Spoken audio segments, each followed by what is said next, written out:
Before we get started with today's episode of the Tansson Talks show, we did want to announce that we have brand new merchandise available for purchase.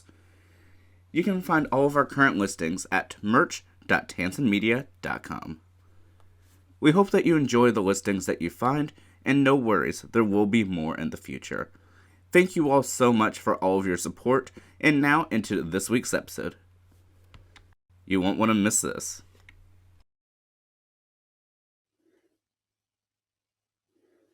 Hello everyone, this is Brandon K. Hedgepeth, and I just want to welcome you all here to the Tansson Talks show. I'm just so excited to speak with you all here today on the platform. And so today I have the amazing Seth Gardner with me. Thank you so much for being here today.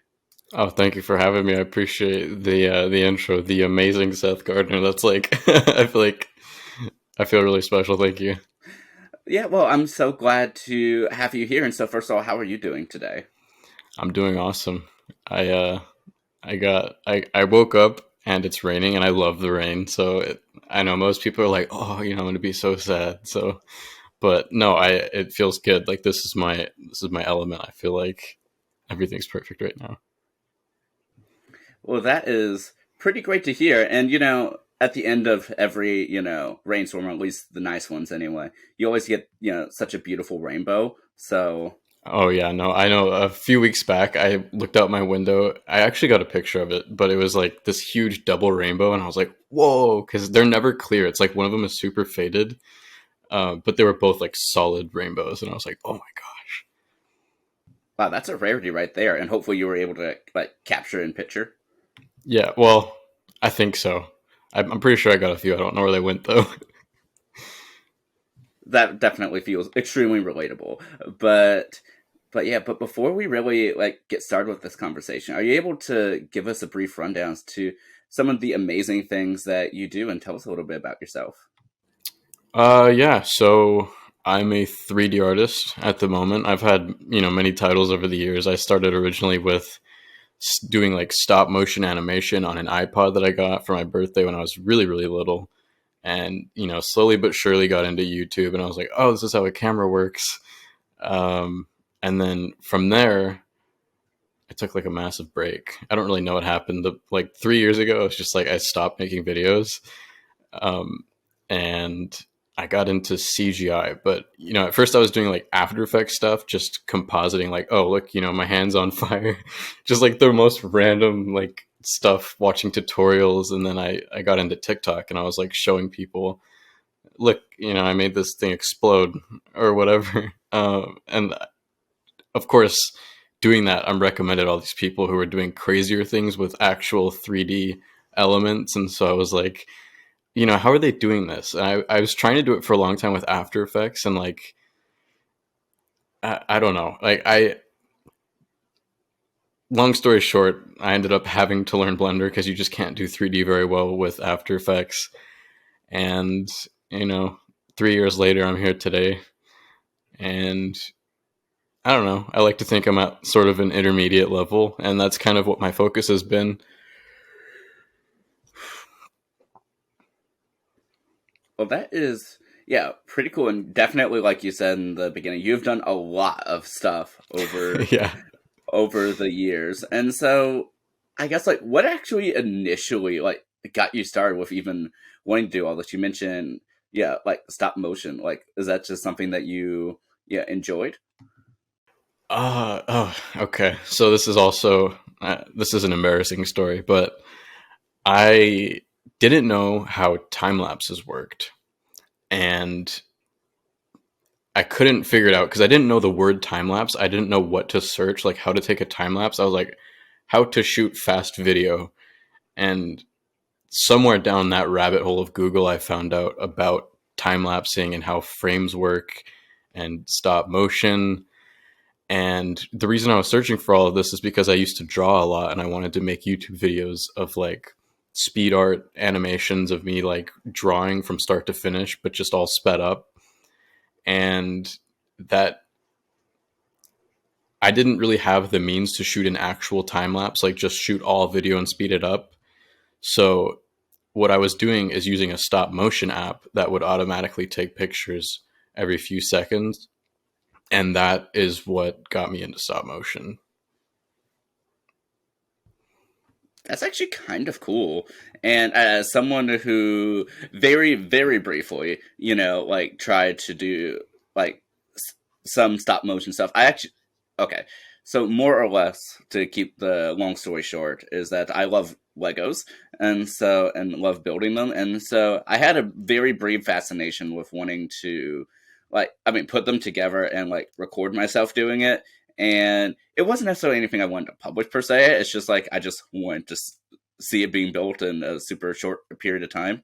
No particular reason, but overall, that's really interesting. How like I said, that you wanted to do that as sort of your own way of time lapses. And so, out of curiosity, what were you trying to take time lapses of?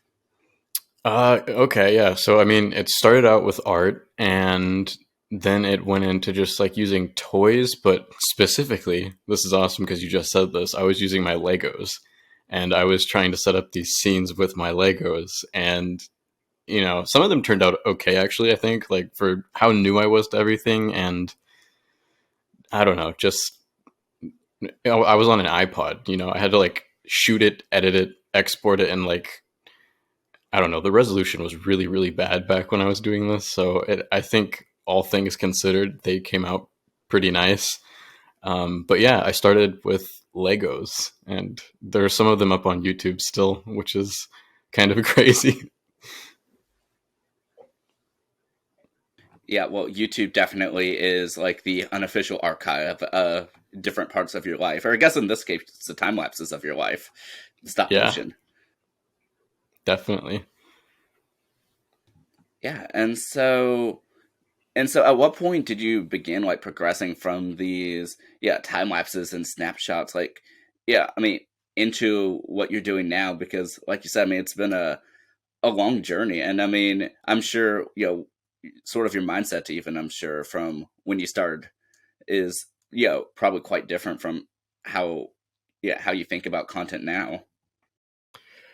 Um, yeah. So when I was first starting, it was, like I said, the stop motion stuff. And I would also, with my brother, we would take my iPod and we would like set up with a bunch of cardboard boxes and a blanket. We'd put the blanket over the cardboard boxes. So it was like this giant counter. And we'd try to record like this weird local news segment. And we're like, a fire truck just went by our house today. Like the most random, pointless things. I don't know that. And then also, like, I've always kind of been a goofy person. So I would make funny videos when I first found out about memes. Like I was trying to do stupid stuff that would look really, really dumb today. But I thought it was hilarious at the time. So I guess it's always been like expressing myself, which is, the cliche. But yeah, I don't know. I'm not sure what specifically made me want to be in front of a camera talking to people because, even today, like I don't necessarily like that. It's just kind of a means to an end with the tutorial stuff I've been doing. Um, yeah, I don't know. I'm not sure. The mind shift, mindset today has shifted more towards trying to put out helpful content, and I've seen success with that lately. Instead of just like walking around my room 30 times in a video and being like, uh, these are the shoes that I got for VidCon. Um, it's more about like how to do something, and I have more of an audience now, especially since I'm niched into the 3D stuff. So I don't know. Over time, things change. I don't know if it's anything specific. It's just like roll with the punches and continue to develop, I guess. Yeah, that makes perfect sense, though. I mean, I think, like, I'm trying to think back to like when I first started. I never wanted to be someone who was like in front of the camera. That was like the last thing I ever wanted to do. I just like helping people, and I wanted to make nice technology videos that could just help out people, because everyone always asked me all these questions. And and so I figured, well, you throw it on YouTube, it reaches a bigger audience, and I just do this for a little bit, just help out, and then when I'm done, I'm done. But but it's sort of where, like, having done this for a while, it's like it sort of like becomes a part of you almost. Like, it's like, you feel like, oh, I need to go record this real quick. And then I guess the second thought process is sort of like, why is it that I need to record this? Can I just do it? Exactly. Yeah. I experienced a lot of that as well with the daily vlogging stuff. I say daily. I think I was daily like one time for like maybe a week or less than a week, but just going somewhere really cool and like, oh, I got to bring my camera, I got to make a vlog out of this. And then you look back a few weeks later and you're like, I really wasn't like there for it. I was trying to like think of the video, and I feel like there is more to appreciate, and it gets old eventually. Specifically with vlogs. Yeah, I mean, agree in that regard. And so for me, I never, became anyone that really like made a whole bunch of vlogs and published them, but what I started doing like ever since right before the pandemic, starting at the beginning of 2020, was that I just started recording like sort of vlogs, but in the sense like for me, like because I just sort of want to be able to capture like what I've done like within my life, but at the same time, I'm as of right now recording this, not saying that I'm never going to like publish another vlog again. I think as of recording this, I've only like published like four. Though I'm sure like many of several of them I have actually recorded, but like I would like to say that I think that was intentional for me because like I said, I'm not one that really likes being in front of the camera. I just like being able to sort of enjoy what I do. And I love capturing the moment. But sometimes I just like capturing it for me. Like, like the home videos that you just, that, you just record where it's just something that you can have to look back at in like 20 years and be like, oh, I did that. And it's like, that's really how I lived my life. Like, I remember it slightly different. And so yeah, so even though like the concept of recording so fascinates me, at the same time it's like I no longer really feel obligation of that like I have to post it. Like this is something that, you know, I need to do. And not saying that I don't like content, but I like different stuff. Like I like doing these podcasts. We're able to have a conversation and yeah, it's something different and I think, you know, this is a lot more within my comfort level too. Yeah. I mean, I think that's the healthy place to be with content like that. Some people get really wrapped up in it. And I mean, I guess as a phase, it's okay to be like, for this year, like that's what I did. I really focused on YouTube and making videos every day or showing all my life. But in the long term, I think even outside of just like the pressure, I feel like, there's a lot that comes with even, when more people start to see it, it's like you have all these people, and it's not something I've experienced personally, but I actually knew someone who grew their YouTube channel to 100,000 subscribers, and then they deleted everything off of it because it just became way too stressful. So, I think the healthy place to be is like, I want this to be something to look back at. And personally, I've used Snapchat for that. Like, I just record something and then I save it. And then, now looking back, I have like 4 years of just random stupid selfies. And I'm like, oh man, that's when I had hair. So, But still, nevertheless, though, I mean, really a fascinating thing when you can sort of look back at your work and hopefully see that you've progressed over the years, even when you're doing different work altogether. It's just like, wow, that progression. Hopefully, yeah, hopefully, right? No, yeah, I've definitely seen progression. Um, I don't know if it's me getting better per se. I think it's just like uh, diving into different parts of the video world. For a long time, 3D was really intimidating, and to see so much of that on my portfolio now is pretty. It makes me feel good. It makes me feel like I tackled something that was felt impossible for a long time. yeah, I really would love to like dive like really into sort of what you're doing with 3D. But before I do, though, I actually want to tackle something we sort of just spoke about in terms of like when you were recording your vlogs, and so over time of like you recording your vlogs, especially in I was going to say in your high school time, but you actually finished high school like early, like you tested out. I did, yeah. Um,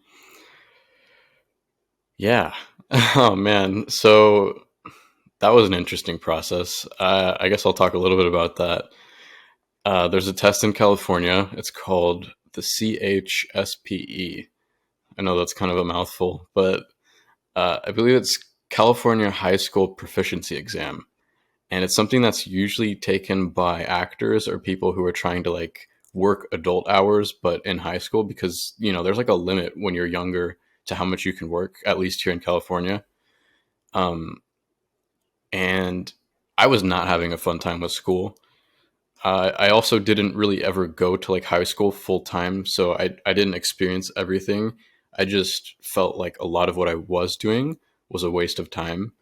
And, you know, I really enjoy growing the things that I'm interested in, or growing the skill sets rather. So, you know, if I can spend 3 hours on YouTube learning, for example, 3D stuff, it feels much more valuable, and it's something I can quantify and actually see the results. And it's something I take with me because it's something I plan on working with almost on a daily basis. Um, so I've always been a big fan of like follow your curiosity, and that's always felt more powerful to me than just like, oh, you know, I gotta wake up early.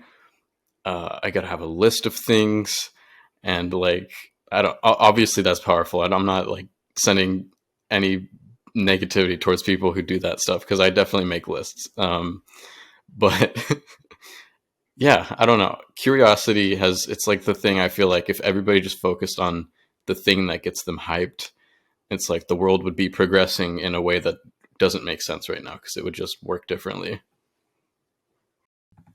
Yeah, that makes so much sense. And so for you, when you officially tested out, like I guess, what did you do at that point? Because you no longer necessarily had to like, worry about classes or, any of that. And I believe at the time you're still doing your YouTube as well with your vlogs, at least to some extent. And so how did your, I guess, everyday life sort of shift with that? Uh well, I mean, right off the bat, you don't have the pressure of like assignments or tests or, you know, stuff you're not interested in that stacks up. So, I think a lot of my time was spent learning about business and watching business videos. I tried to learn as much as I could about the stock market. Like I would just listen to podcasts and interviews. And there was this one dude who did like college lectures, but they were all uploaded to YouTube. Uh, I don't even know how it was like this playlist that was just in the dark that I happened to find. And I would take showers and I would just play these videos while I was in the shower and listen to like what he was saying. Um, because I feel like that's the route, right? Like if you are not doing school, you got to like either go get a job or try to start your own business. And so for a long time, I was really set on like I'm going to learn about business and start my own business. And you know, I had a few ideas. Like I had this app idea, and I talked about it a little bit on my Instagram when I was trying to build it. And by build, I mean like make a Photoshop mock-up of the icon because I had no coding experience at the time. Uh, so yeah, I feel like immediately, you know, the biggest the biggest deal out of not being in high school anymore was that I could learn and I could do it focused on my actual interests and my curiosity and not have a giant pile of stuff that I am not interested in. I don't know if you've probably even noticed like if you have a bunch of schoolwork for a class that you're not super interested in, you're more than likely going to be procrastinating to some degree. And you know, for me personally, that was like I'm drawing, I'm doing all this other stuff, and then at the last minute, I'll finish everything kind of in one go. And I'm still very much that way today, but uh, you know, the big difference is that I am able to focus on what gets me hyped when I wake up.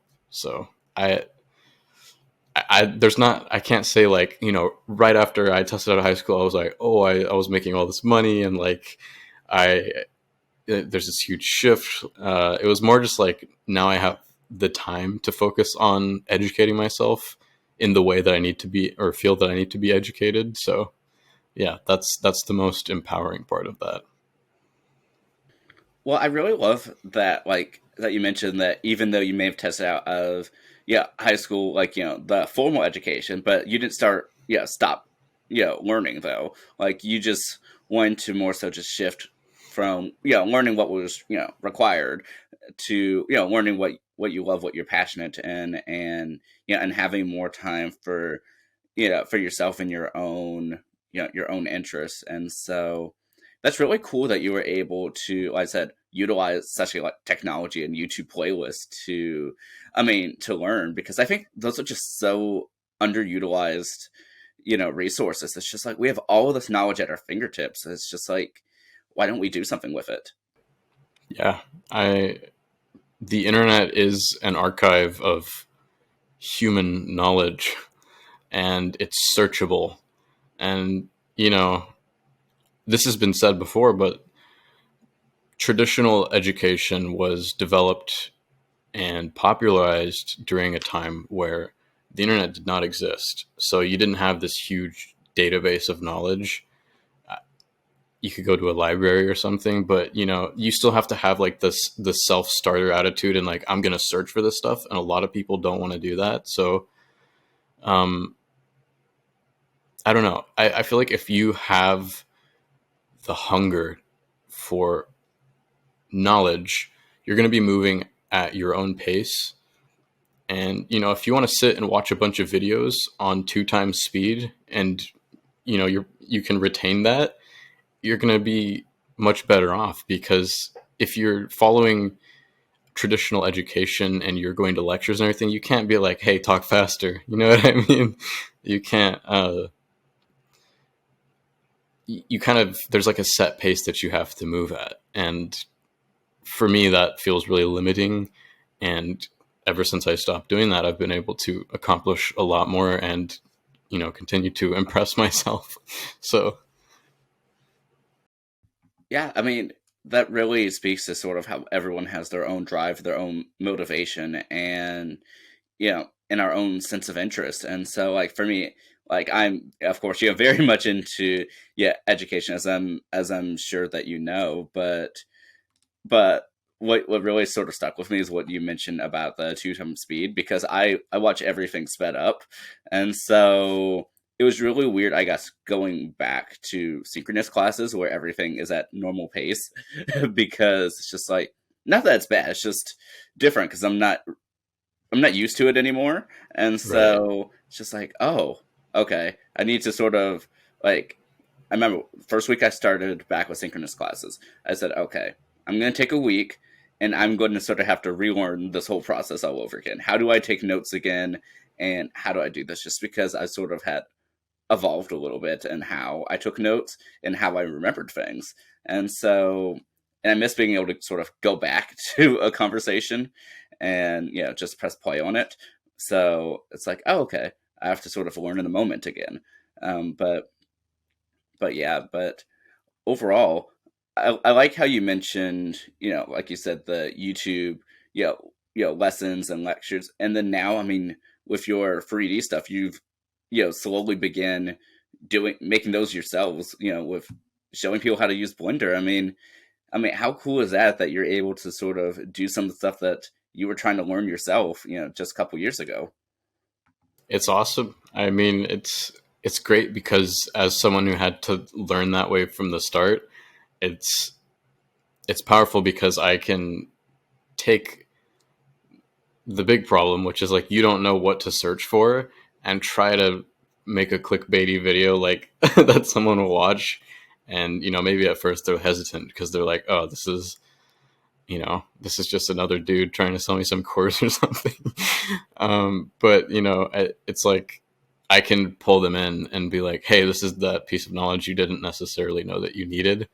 And it's like, oh, and then they're using it for every project. So yeah, I mean, it's incredibly powerful to be able to share knowledge. And it's it's definitely not easy to edit. I don't like editing, believe it or not. I really struggle with sitting down and editing. I actually have a vlog that I filmed in November of last year, and it's still like I just rough cut through the footage. I didn't do anything crazy yet.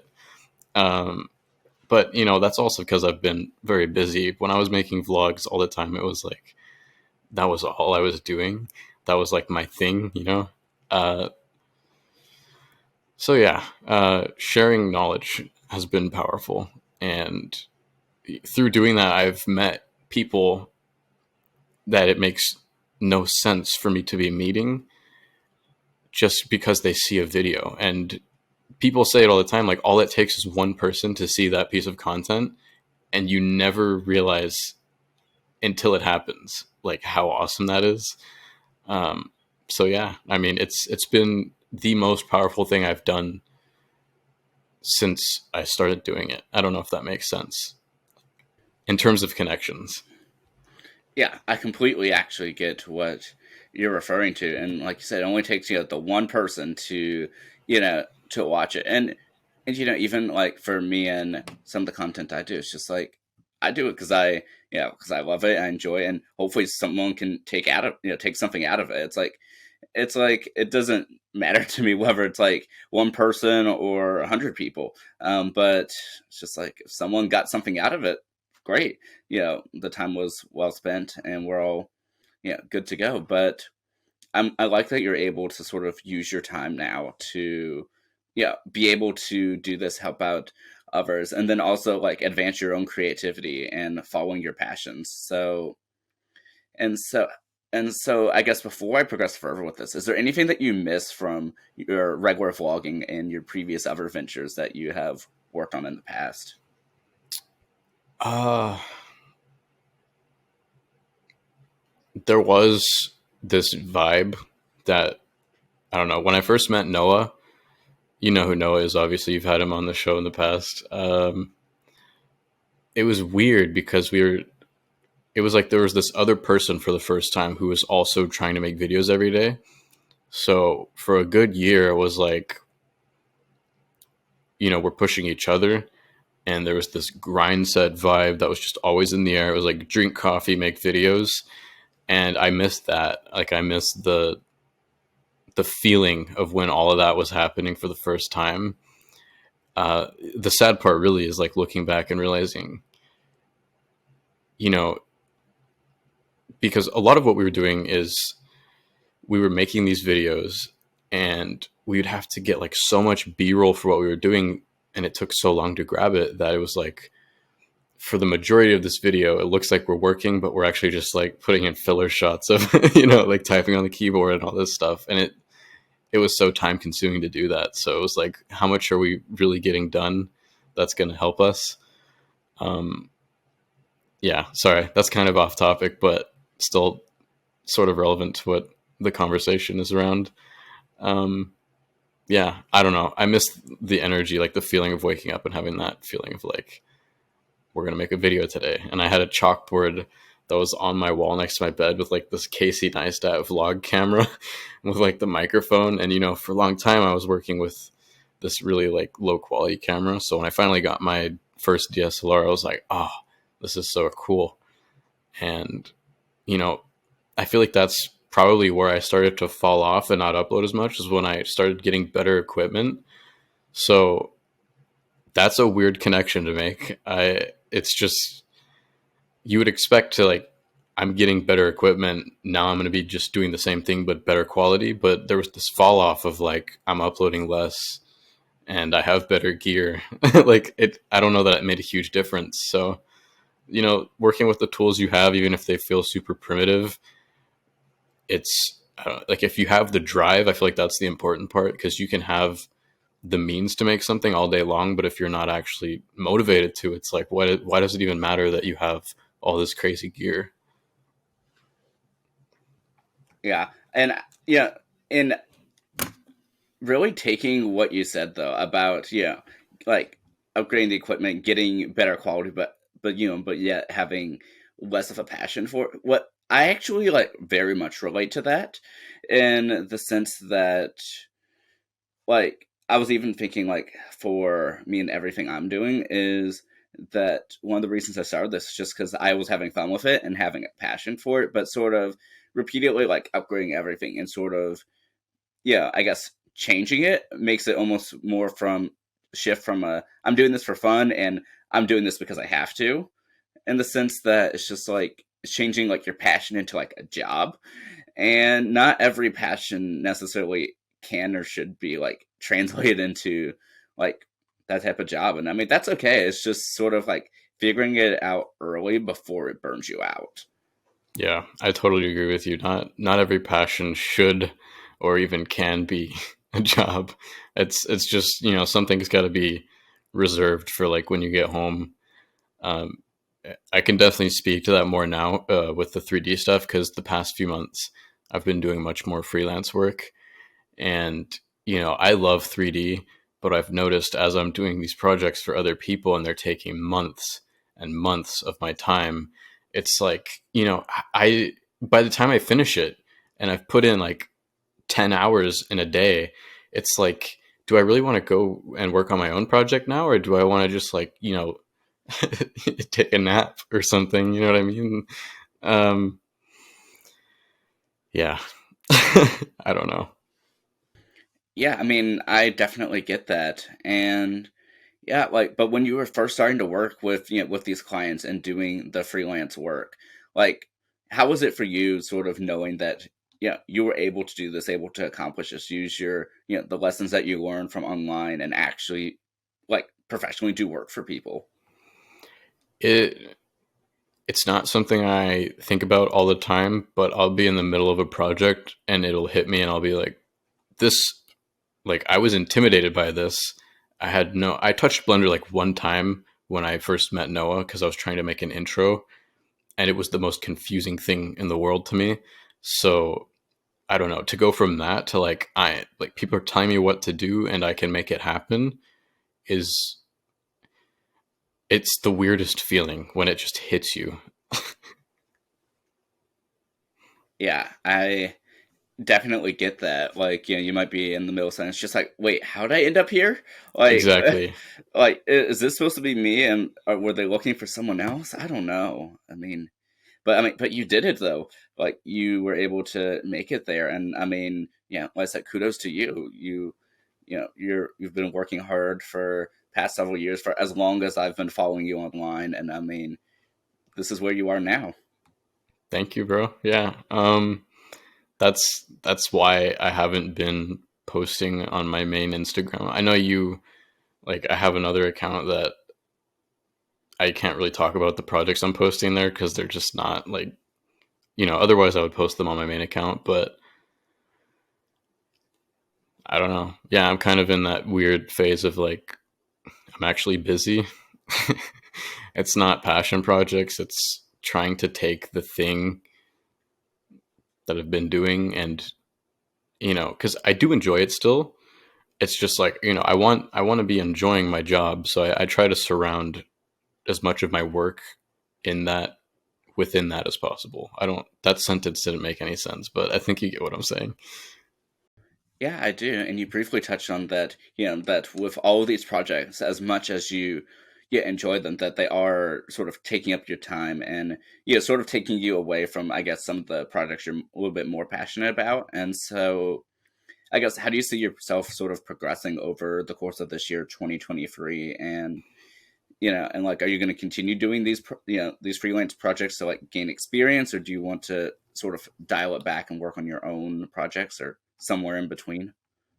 Um, for quality of life, I'd like to say that, by the end of this year, I'm working on my own projects and I have some other job making a lot of money. Something more traditional where I have a set amount of hours a day that I'm supposed to be working. Because, then when I get home, I can just be like, oh, I can do my own stuff now. I can do my own 3D projects. But, when you're working for yourself and you have other people's projects, it's kind of like they will have deadlines sometimes and you just have to fit it in. Otherwise, you're not going to make the money and they're going to find someone else. Um, so, I mean, that's where I'm at right now. It's not ideal. I'd like to have more time to just do my own projects. And, I'm learning a lot, but also I feel like it's more like I run into problems and I have to solve them to learn. It's not really like I'm trying to learn new softwares or anything. It's more just like stick with my current workflow. And, I guess, one of the nice things is that I'm being paid to learn more, essentially. But it's not like I'm going to go take the time to learn some other 3D software that I want to learn, because I realize that that's just going to, it's going to cut into when it needs to be done. And I have to pick and choose what I'm learning. And that's originally like, that's why I wanted to get out of the traditional education system is, you have to pick and choose. It's not, follow your curiosity. It's, it's more of, you have this obligation, I guess. Um, and I don't know. I guess that's life. Maybe I just don't like, the way things are set up. But yeah, Well, I mean, just even overall, it's just been so great to, I mean, to even hear some of like, your thought process behind things and, yeah, and really like your passions. And I can really tell, I mean, even from this conversation that, that you're just truly passionate and just, continuing to learn and and your curiosity. And so I just really hope that everything, I mean, just continues to sort of work out for you and that you're able to find your balance and workflow between, what you're passionate in and stuff that sort of forces you to sort of just like, I guess, fervor your your curiosity just a little bit more. yeah. Thank you. I hope that within the next year, I'm able to transition into, I don't know, maybe I'll just start working with more people, and I'll learn to delegate more, and that'll give me more time. I feel like, greatness is usually achieved in teams of people, and 3D is a great example of something that is, there's a pipeline. Like there are multiple levels, and there are professionals who, like, their whole resume is just one piece of that pipeline. So when you're trying to do all of that yourself, it's like, no wonder I don't have any time. I'm filling up the jobs of like 4 or 5 people, and that's being pretty conservative. Teams at studios are doing this stuff, and it takes them years to put out, what we see. So Yeah, I mean, like I said, I mean, it's just impressive that you're even able to do that, and yeah, and I mean to do this early on in your, in your presumably like, extensive career, like it's like you've done this, but yeah, definitely, I hope that you're able to sort of create and develop a team, work with people that are just as passionate as you are, and and be able to learn from each other, and I mean, that's one of the things I love about speaking with people, getting to interact with people, is that you sort of like pick up a thing or two from meeting with them. It's like, oh, their workflow is a little bit different, but I sort of like the process they have. Or this person, I cannot stand their workflow. I'm not going to do anything like that. But I mean, you're nevertheless able to learn from that too. yeah, yeah, and I mean, I think that's where I'm at right now. It's like you said, like just sort of taking in everything, all the connections, all the people I'm meeting. Um, I'm, I guess this is just like where I'm at. It's like I'm trying to make some money with, what I like doing. I have some goals for this, like financial goals, that I'm trying to hit. And then, building a team would be ideal in the near future, so that we're able to do great stuff as a group. And, I'm sure you've experienced how nice it is to have a diverse group of connections and not just all the same people, the same friends for however many years. But yeah, I don't know. I feel like within the next few months, I'll have a moment where I'm able to make the shift towards, doing more of the stuff that I want to do. I'm working with more people. Um, and, hopefully build more of a business and less of a personal freelance thing.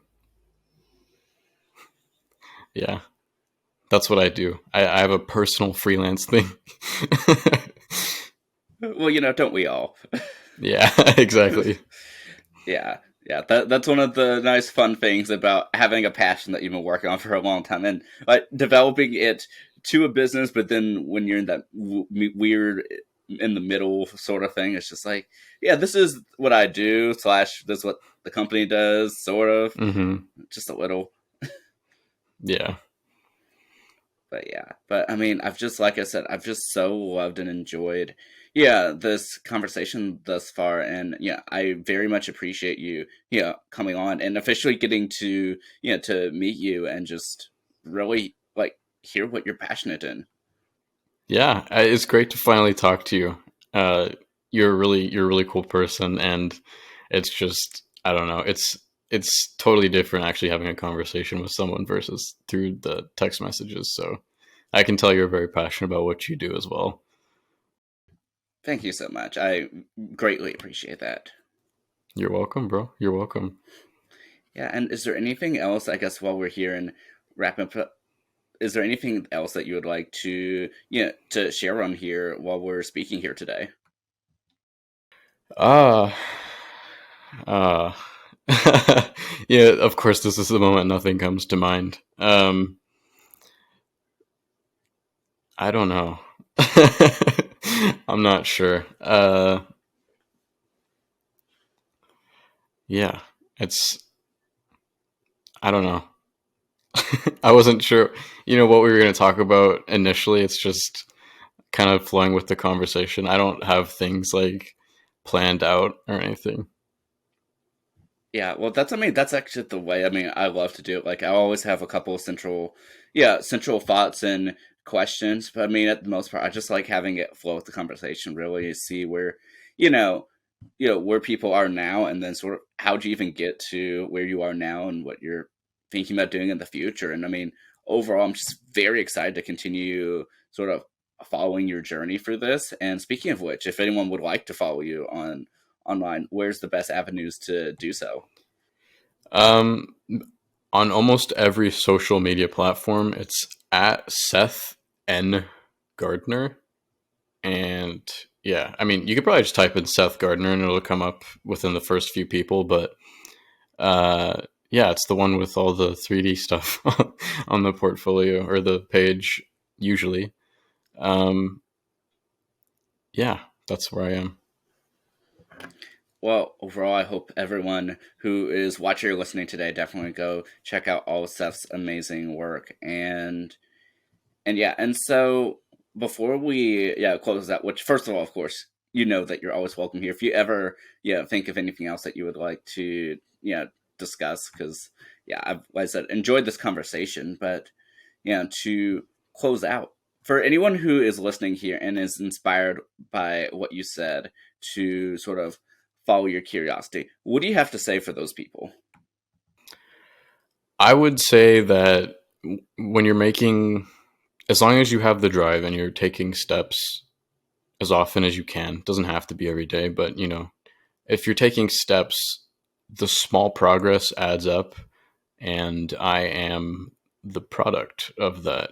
You can go from something that feels like very intimidating and something you will never touch with a 10-foot pole to doing it for other people and being able to take what they want and actually make it happen. So the little progress adds up, and as long as you're making an effort as often as you can to learn and to educate yourself, then you will get there. And it's not as far away as it seems right now.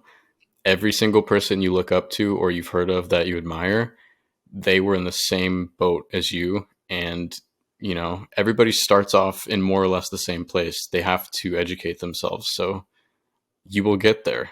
That's my message. I absolutely love that. Thank you so much, Seth. And definitely don't be a stranger. Keep me in touch with all of your creative projects here and in the future. I will do. I hope that we can do this again sometime because it's fun, and I will. I gotta. There's so many directions we could go for conversation. I'll make a few bullet points for the next time we do this. That'd be perfect. Yeah, I'm looking forward to seeing those bullet points and just really being able to explore them from there. Yeah, me as well. Yeah, well, for all you watching or listening, thank you all so much for tuning in. As always, I love being able to do this and speak with so many just amazing people. And be sure to tune in to the Tansson Talks show, every week, and be sure to subscribe to the YouTube channel as well, because that tremendously helps out. But until next time, have a wonderful day, everyone, and let's make things happen. I'll see y'all later. Take care.